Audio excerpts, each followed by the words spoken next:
In this video, I want to talk about 3 undervalued stocks to buy now. I believe these are 3 great companies available at a pretty reasonable price now. I would say they are a little bit cheap, and I believe if you buy these 3 stocks right now, you have good chances of outperforming the market because you don't have many dips on these companies. You don't have many opportunities to buy them at a reasonable price, at a cheap price. So in this video, we are going to talk about Microsoft, Mastercard, and Fortinet. Okay, I will go through each of them. I am a shareholder of Mastercard, I am a shareholder of Fortinet, and actually I'm quite surprised Microsoft is going down because of all the AI monetization tools they can have. So the stock is down, and I believe it's a pretty appealing risk-reward opportunity here.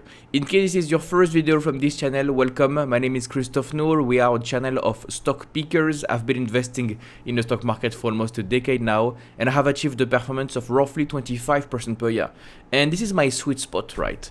Investing in quality companies when they drop for no reason. And if you look at the stock price of Microsoft, you know that it has a great moat. You know it's one of the best businesses in the world. And for some reasons, the stock is falling down and down and down and down. We are back to a stock price we last saw in May 2025. For some reason, now that we have this AI hype, people are very happy, bullish when it comes to AI.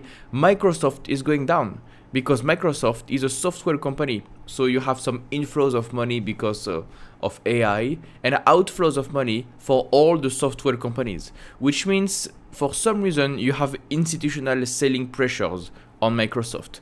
I believe Microsoft doesn't have a problem right now. The reason the stock is selling is just because of flows of capital, billions and billions of dollars flowing in the market. So I don't think the drop is justified, and I think the business is absolutely fine. We are talking about Microsoft that owns one of the best recurring business model on earth, the Microsoft suite. They have immense pricing power. They will integrate AI everywhere for Excel, for Word, for PowerPoint, for everything. And because they will integrate AI in their Copilot suite, their Copilot ecosystem, they will raise their prices. It has been already announced they will raise prices because they will implement AI everywhere, and customers will have no choice but to pay a better price, a higher price, which means the revenue for Microsoft will go up immensely because you have immense pricing power. For Microsoft, we are talking about a business model with gross margins of 60%, 70%, net margins of 30%, really high margins, very profitable business model, and nothing can really break Microsoft. If you look at the revenue, is the definition of up and to the right. Look at here in blue. If you look at the net income, up and to the right. They don't have any debt problem. They are net cash. They are producing more and more free cash flow every year. And actually, you can look at the difference between the operating cash flow and the free cash flow. The difference here between the yellow and the blue, that's the capex. Out of the Magnificent 7 companies, Microsoft is on a conservative side when it comes to capex. You have a great CEO that knows the risks associated with AI if you build too much, too fast, too many data centers. So you can compare Amazon, that is doing a lot of capex, Google, a lot of capex, Meta Platforms, a lot of capex, and you can compare to Microsoft that is increasing their capex but not so much. They are being conservative, they are being safe because they want to be sustainable for the future.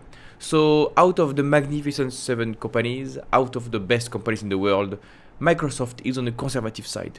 So I have already talked about the strength of the business model, the ecosystem. I have already talked about the monetization of AI in their ecosystem. They will give them some more pricing power. and you have a lot of stickiness in this ecosystem. And 3, they are conservative, so the management is very aware of the situation with AI right now, and they will continue to implement AI everywhere. They will copy what works. They will clone what works. Microsoft is not an innovator. It has never been an innovator. They cloned everything. They copied from somebody else. Everything. They have copied all their software tools based on somebody else. Okay? And they have always been conservative. Which means now, what do you do with the free cash flow? In the past, they did some buybacks. You buy back between 0 and 1% of your shares. You have a dividend yield of roughly 1%. And now they are doing a little bit more capex without much debt.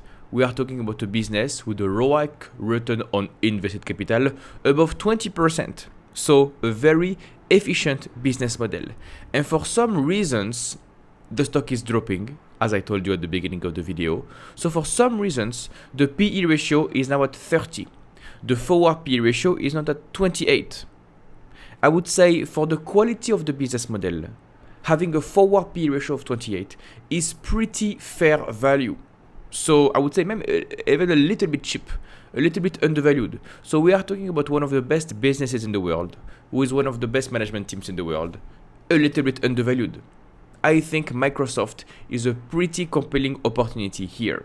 By the way, if you want to become a better investor and improve your performance, I have a coaching program. It gives you the exact method I've used to generate 25% per year for almost a decade. More on that at the end of the video. The second stock I want to talk about today is Mastercard. The stock has dropped to a very appealing valuation.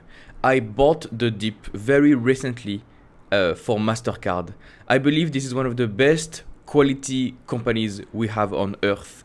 You have a great duopoly for their network of payments with Mastercard and Visa, gross margins at 80%, net margins at 40%.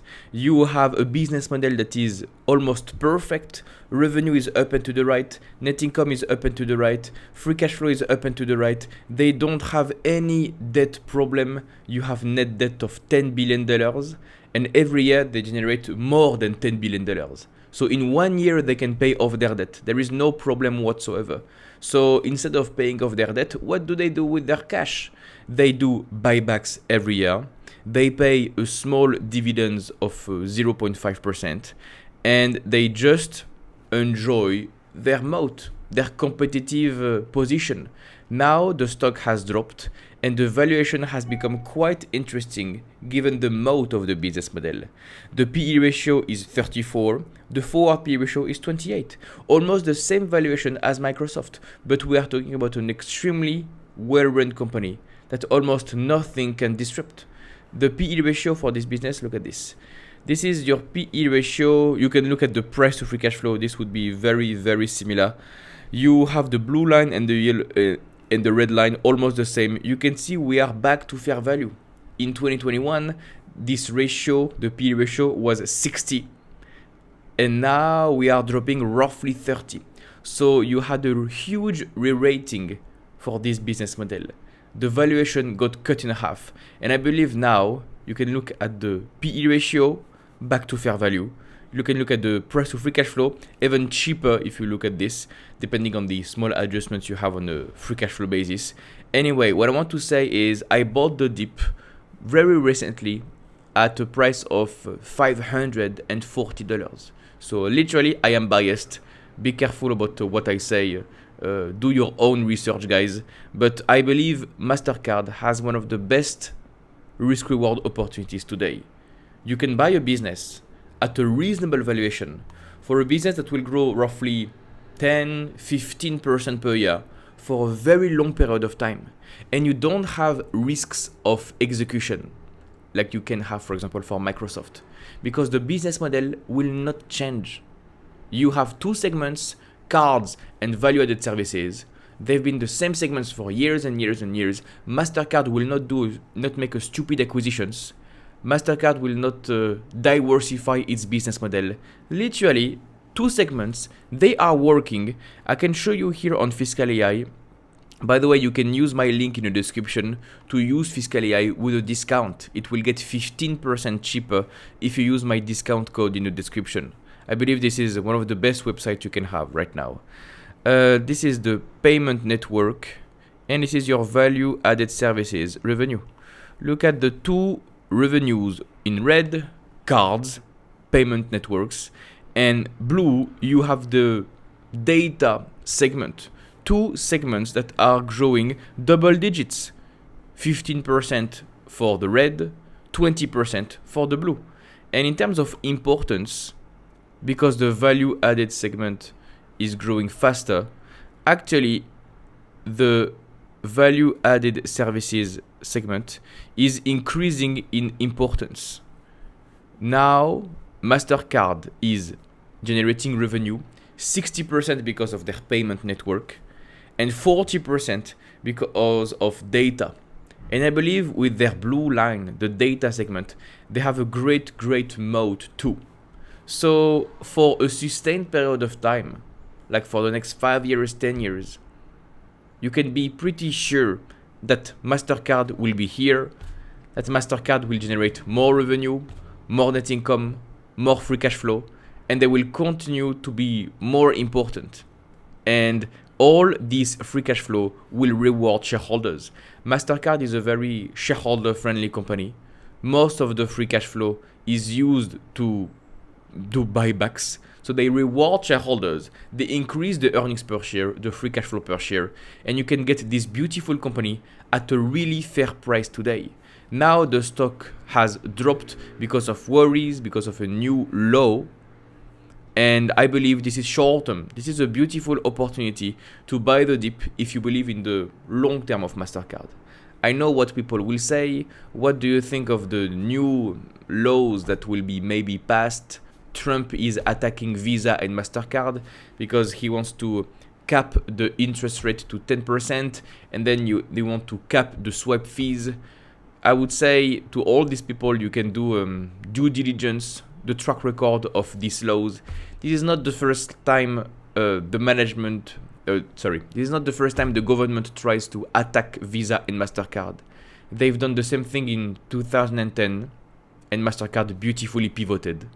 They've done the same thing in 2022, the government failed. 2023, the government failed. 2024, the government failed. And now they try again in 2026. So it's not certain at all that these laws will be passed. In case you have some laws that are passed, Mastercard and Visa will be affected, but they will not be destroyed. They can adapt. In 2010, they beautifully adapted. Okay? You could have bought the dip in 2010, because of government issues, and the stock prices drop at the time. The stock prices dropped significantly at the time. People worried too much. You had great articles about how Visa and Mastercard would be disrupted. Guess what? It was a beautiful buying opportunity to buy these payment networks when they were under attack from the government. Now it seems like they are again under attack from the government. Back in the days, the valuation was lower, but still the point is valid. The stock is getting sold. People sell first and then ask questions after. I believe, and I bought the dip, so I believe you have great opportunities to outperform the market if you buy Mastercard right now. And the third company I want to talk about today is Fortinet. So Fortinet is a company in the cybersecurity industry. First of all, let me talk about the big picture. The industry of cybersecurity has a huge tailwind thanks to AI. The cybersecurity industry is expected to grow minimum 12% per year. I think with the use of AI, the cybersecurity industry will grow by more than this, more than 12% per year, because AI is moving fast and bad guys are using AI, and the cyber attacks are now faster, more efficient, more numerous, and better. What do you think companies will do? Increase their cybersecurity budget or lower the cybersecurity budget?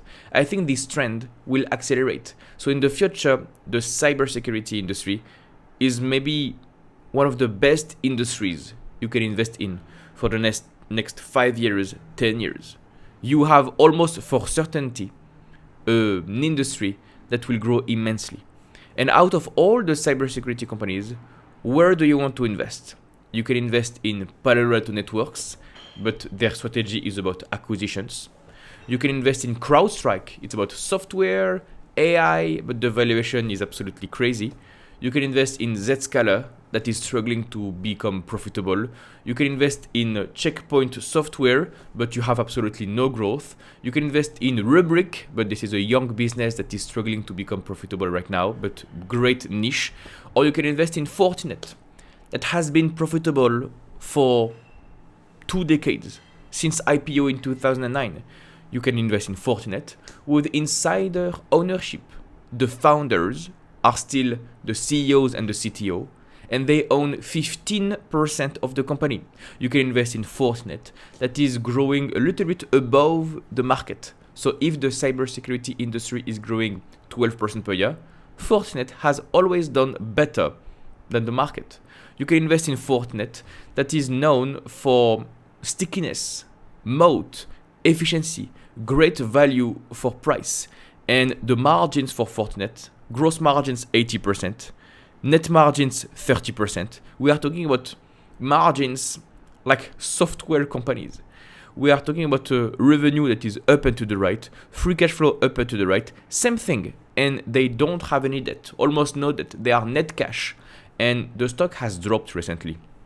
As you can see here from the chart, this is the 1-year chart, 3-year chart. Okay, the stock has dropped recently. The management is very bullish on their own stock. They did their biggest buyback ever in the history of the company. The management team thinks they are extremely cheap. In 1 quarter, they bought back 3% of their shares. Why? Because they think they are cheap. Why? Because they have no debt problem. They are filled with cash. And guess what? As you can see from this chart, the cash pile has dropped, as you can see here in green. They can still do another huge buyback program. Another one. So for the next quarter, you can guess that maybe they will do a huge buyback program. They increase their buyback program. I think they will continue. And if you are talking about a business that is growing roughly 15% per year, but they can do massive buybacks, that means that the earnings per share, free cash flow per share can grow at more than 15% per year. You can grow your earnings per share at, let's say, 18% per year. So you have a business with a moat in a growing industry, cybersecurity, promising industry for the long term, that is moving away from hardware to moving to software, that is starting to implement AI for the past 2 years. They are embracing the new technologies, moving fast, insider ownership. They know they are cheap, they are profitable, they are printing cash, they are doing buybacks, and the stock is dropping because of several reasons, and now the forward PE ratio is 25. So pretty reasonable. I'm a shareholder of Fortinet, and actually I'm very happy the stock price goes lower because I want to buy more. I want to buy more. That's the kind of conviction I have for Fortinet because I know the business quite well. I first bought Fortinet in late 2020, and I sold at the top here at the beginning of 2022. It was a quick triple for me because I lacked the setup at the time. Guess what? I think the setup we have right now is very, very similar to the setup I saw in 2020. In 2020, people saw COVID, the stock price went up for all the cybersecurity companies, and then the stock price went down because people doubted Fortinet, maybe they will not grow as fast as the market. I bought the dip. As you can see here, look at this. For the past 10 years, this is the stock price you see here. And after this, people realized how good Fortinet was and the stock went on a run. Now we have the same thing for AI. We know that AI will improve the business model. So the stock price went up. And then people sold Fortinet because they have some doubts. First, some doubts because it's a software company. So all the software companies are getting killed right now. 2, they are doing some hardware. Now I think roughly 30% of the revenue is hardware, so devices, and the price of memory is going up, so the cost is going up for Fortinet. 3, you had some events, some articles saying that China no longer wants to use US cybersecurity companies for China. So CrowdStrike, so Palo Alto Networks, so Fortinet, all the US cybersecurity companies will not be used in China anymore. Like they are getting banned. Guess what is the percentage of sales from China? Very low. So will it really have an impact? No. So I know that during this article of China banning US cybersecurity companies, all these cyber stocks sold off, but they all, as always, sell first, ask questions later. So you have a tiny percentage of revenue going into China. No impact whatsoever. If this is just about selling your services in China, this is no problem. A big problem, and what I will monitor for Fortinet, is if they can't manufacture anything from China. They are getting some cheap hardware from China. For the moment, they can do it. For the moment, it's completely legal. But if China wants to block them for some reason, maybe you will have to do some work. But I'm not monitoring the situation, and for the moment, I see nothing of this. So if only the products and services are blocked in China, so be it. So ban in China, memory prices going up, so more costs, and it is also a software company, so all the software companies are going down. You have 3 reasons why the stock price is going down. But guess what? I'm a happy buyer. I bought the dip when the stock dropped immensely in August of 2025. The stock price was very good. Fortinet was seen as a darling, and then in 2 months, everything has changed. So the stock price went from 110 to 75. I bought the dip, and then the stock rebounded and then reported some pretty decent earnings. The stock dropped again to 78. I bought the dip. The stock rebounded, and now the stock is dropping again. I think I will buy the dip. Maybe not at today's price, because it's already 10% of my position, of my portfolio. So it's already a big position for me. But if I wasn't invested in Fortinet, I would buy the dip today. Okay? So yeah, I want to increase the exposure to Fortinet. If it continues to drop, I will buy more. I think a lot more, actually. Because the company has very good tailwinds for the future.